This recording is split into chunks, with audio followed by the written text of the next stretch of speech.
Watch Dr. Drew's new show at 9 on HLN. Weeknights on HLN. Mark, first to you. Werner Spitz took the stand yet never mentioned anything about drowning. Could that prove to be problematic for the defense?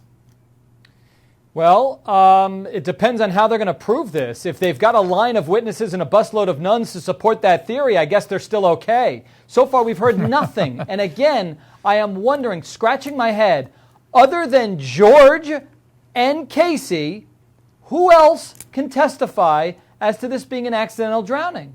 So it leaves me wondering how he's going. They don't have to prove anything, but he came forward with that story. So how are they going to do it? All right, let's look at this. Casey Anthony faces 7 counts, including first-degree murder. Let's take a look at all the things she's facing here. And Mark, I'm going to ask you again to talk us through the first-degree murder count. What exactly does that mean? Well, they've specifically alleged it was by a premeditated design. There's 2 ways, by the way, that you can prove first-degree murder. They didn't allege what a lot of talking heads are saying that they did. They didn't say that she committed child abuse and in the act of committing child abuse, the child died. No, that would be felony murder. They didn't allege that. They alleged that it was premeditated. So they're going to use the chloroform searches. They're going to use the fact that she carefully put, allegedly, pieces of tape around her daughter's mouth one by one, and that she had the specific intent, the premeditated mindset to off her daughter. Hey, Moo, I'm going to ask you next. Talk to us about Casey's so-called aggravated manslaughter of a child. That is the count 3. Is the penalty more severe because it is a child? Right, Drew. That's often a situation that exists in the law where you have a victim who is weak in some fashion. For example, an elderly person or a child is a perfect example, or a crippled or a special needs individual. When you say that it's aggravated because of that situation, it adds either a mandatory minimum sentence or it increases the amount that you can start with. Instead of, say, 5 to 10 years, it could become 10 to 15. And that's what's happening in this case. And then if you saw that last, my viewers at home saw that last screen we had up there about counts 4 through 7, I think it is. It's about basically lying to law enforcement. Let me just sort of make a comment on that one. Guilty. I don't know how she's going to get out of those 4 through 7. I mean, that's right. I mean, that's the stuff that goes without saying. That's the one thing we do know about Casey Anthony. No, Mark? Yeah, that's like Ted Bundy's attorneys worrying about his petty theft. They're not worried about that, you know? It's a pimple on the butt of a problem. They'll give that one all day long. All right, Heimu, let me ask you, you're new to my panels here. Do you think that she has a chance of walking from this?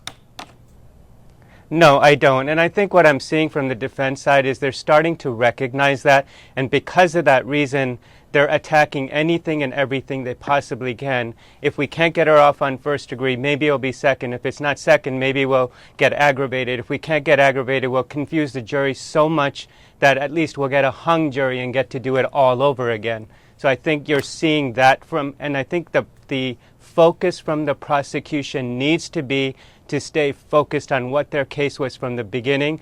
Don't stray from that, because the moment you start cross-examining like crazy a defense witness that's completely irrelevant, then the jury's going to say, I wonder why they're taking it so seriously. Maybe I should too. And that's when dangers occur. So right now, my advice, if any, to the prosecution is stay focused and don't sway from that path.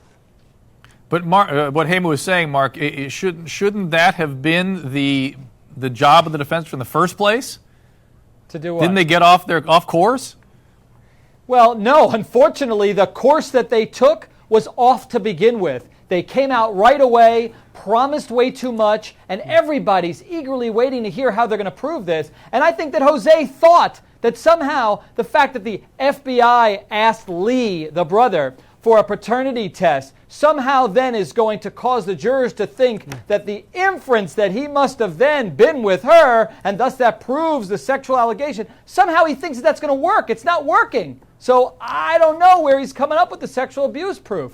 Yeah. Do you think? Go ahead, Heimu. I think what we're starting to see, and what actually we're probably clearly seeing, is that the defense hasn't figured out what their theory is going to be, and they're trying everything as they're going along. And I think that's probably partly what's frustrating the judge in this situation, who's saying, enough already. What is going on? What's with all the surprises that are constantly happening? I think they know what Mark. they're doing, or what they're going to argue. They're going to continue to argue whatever theory they've advanced in opening, but they're going to hammer home the point that they still have not proven what they've alleged, first-degree murder by premeditated design, that the prosecution came up with a theory that the evidence fits with, but it also fits with a lot of other theories. And who gets the benefit? The liar.